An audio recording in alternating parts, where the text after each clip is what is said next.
السلام عليكم البنات، كي دايرين؟ بخير؟ لاباس عليكم؟ نتمنى ان شاء الله تكونوا بخير. البنات هذه واحد فكره ونصائح ديال الخياطه اللي غادي تعاونكم ان شاء الله في الخياطه وتجيكم سهله.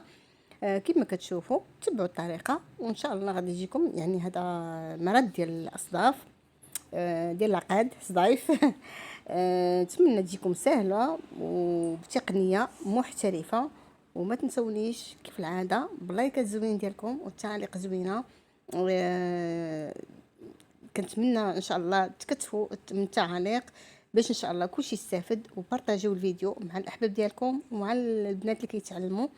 وشكرا لكم ومع السلامه الى فيديو اخر. مع السلامه.